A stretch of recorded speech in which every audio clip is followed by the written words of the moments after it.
Doc's Bucks were up 11 at half at home over the Knicks. Then they lost the second half 72-48 at home. They lost the game 122-109 at home. That's 4 straight losses, as the Bucks are now just a game up over the Knicks and the Magic and only a game and a half up on Cleveland. So after Friday night's loss to Toronto, Doc volunteered something he said a ref told him. Check this out. You can feel it. You literally can. You can feel it. You can feel it during the game. And you go through these things. I've been through them. Even one of the officials said it. Man, you can feel the heaviness of your team right now.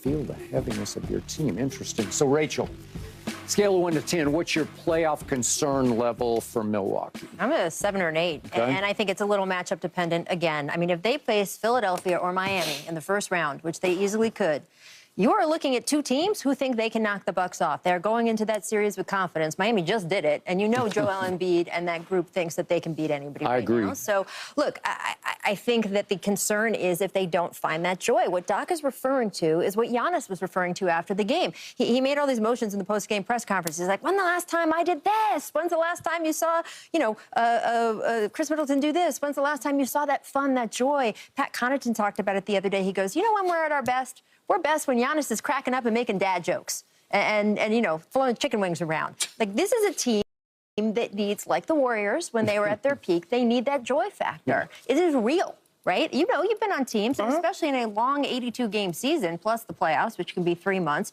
you need that lightness, and they haven't had it this year. And part of that has been the adjustment of having a pretty new chemistry situation with Damian Lillard. Yep. Part of that has been that Damian Lillard has been going through, admittedly, some personal issues this year that have really weighed him down. He said he hasn't been happy there in the way he's needed to off the court, and that is obviously, he's just not around his kids, and Damian is someone who needs to be around his kids in a different way and really feeds off of them and that energy. Yep. And you've had guys in and out of the lineup. Chris Middleton got knocked out with a tooth last night, had to go for emergency dental surgery. They have only played 6 games under Doc Rivers, full games, where they've had their big 3 there. And that has not let them have the chemistry and the joy that they need. So they just had, The Athletic reported, a big come-to-Jesus film session with their top players, everyone allowed to speak their minds, saying what they think is wrong right now. That will help, I'm sure. That will get some of the technical stuff out. But honestly, I think these guys need a night out drinking. They need to go bowling. They need to do something like that, because that feeling of this is fun, this is a game, Doc's right. That is completely missing right now. Giannis is right. Pat Connaughton is right. You don't feel it. And you face a team like Miami or Philadelphia, and you are not on a string connected, you are not emotionally there for each other in the way you need to be, you are not having fun playing basketball, it's not going to work. Now, if they face Atlanta in the first round, I feel better. My concern level is dropping down in some of those numbers. You can work yourself into it, but they might not get there. I'm 50-50. I'm at a 5. And that's only because they have veterans that have been there, done it, whether it's Brook Lopez, whether it's Giannis, whether it's Dame Lillard, who's been in the playoffs before, and then you obviously mentioned Middleton, and Doc Rivers is a coach. But this all goes back to when they make the switch from one coach to the next. Now you done all of a sudden the stress level intensified, because now we made a decision to get rid of somebody that we were playing, I guess I would consider them playing well because they had a winning record. It wasn't like you got rid of somebody who was teetering on below 500 when the team should be significantly better. You got rid of a coach because y'all didn't see the direction, but you're winning. So now, by doing that, that stress level has intensified. And you went and got Dame Lillard. To add to it, who, much like Rachel said, is dealing with some things on his own and still trying to find his rhythm in a city that he's like, I ain't really feeling it like that. I'm so used to being in Portland on the West Coast. Now you got me. I got to call timeout. He's in Milwaukee, too.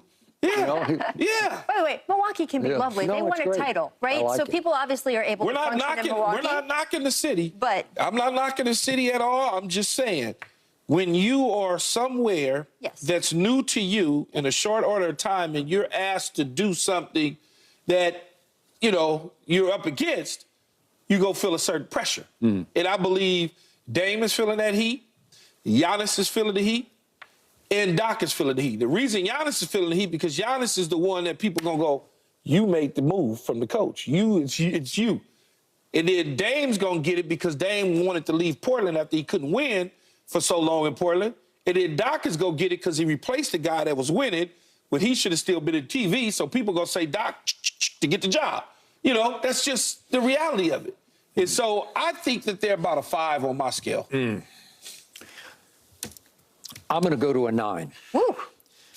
I know Doc. I love Doc. Can't defend some of the things that have happened to him in playoff series. But 3-1. You know, some 3-1s. I also can't defend the last few days and nights because we talked last week about all of a sudden he volunteers that he's taking a hard look at the roads training staff, you know, like our road operation, and we're not professional. I'm questioning our professionalism, both players and staff. I'm like, you do? At this point of the season, you're going to volunteer that to us? Keep that to yourself. We don't need that because, Keyshawn, what's your crossover? Like, okay, don't look at me. Look at them. Yeah. Look at them. So then Doc reaches, this was Friday night after they'd lost to Toronto at home, he reaches for a conversation he had with the referee, and I didn't think they were supposed to have these kinds of conversations, but they do because they know the guys who've been around forever, so the referees, and the referee's saying, Doc, your team has a heaviness to it. And so Doc's using that in the postgame of, don't look at me, don't blame me. Even the ref said we got a heaviness to us, okay? The coach okay. too, The heaviness is a stress. Yeah. That's what that is. All right. So, Dame, be careful what you wish for because you wanted this, you wanted Giannis, but you didn't really think about, oh, yeah, I got to live there and my kids have to stay in Portland. It's just part of the bargain. It's part of what you have to live with. And so now Dame is shooting 35.5% from three. It's just not good enough. He was 1 of 7 last night. Yeah, he was 1 of 7. That ranks 127th in the league. It's just not good enough. It's not who he is. It's not Dame time yet. Maybe it'll get to be, but it better be. Time is running out. And then I look at them defensively. Jalen Brunson scored 43 on them at home last night. And guess who last year would have taken Jalen Brunson? This guy named Drew Holiday would have just taken Jalen Brunson and said, I got him. I will take him out of the game, especially in the fourth quarter. I will not let him go off. And nobody could stop him because they don't really stop much of anything these days and nights. They rank 18th in defense. That's below average in defense. It's not, they've lost their defensive identity, and it's starting to look like they lost their way in general because they're not remotely as good as the team that got blown off the floor by Jimmy Butler and company last year when he had one of the hottest shooting stretches you'll ever see in a first-round matchup. And yet, man, I don't know. It's not looking fixable because think about this. They just lost 4 straight games. They lost at Washington. Then they went home and lost to Memphis. Then they stayed at home and lost to Toronto. Then last night was the Knicks. That's credible, but still, you should win that game. And that's also 4 straight home losses dating back to the one they lost at home to the Lakers with no.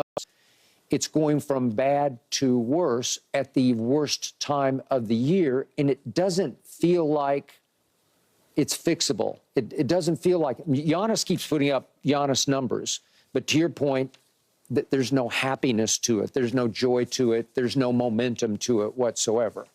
So I think Doc, he walked into the wrong situation at the wrong time, and he's going to have to try to assert himself sooner than later. He's going to have to be the leader of the team. Well, they could fall out of the 2 seed.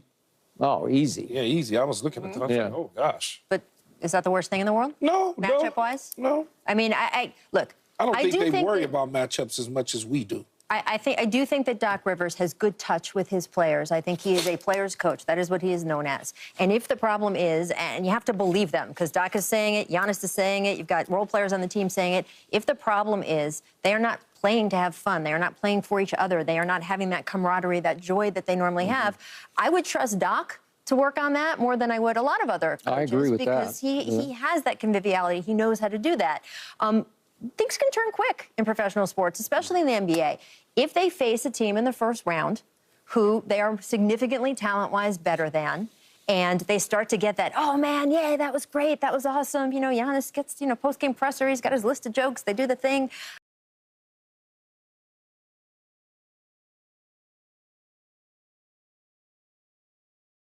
Look, I can see them becoming more and more dangerous as the playoffs go on. But they got to get there, and time is running out.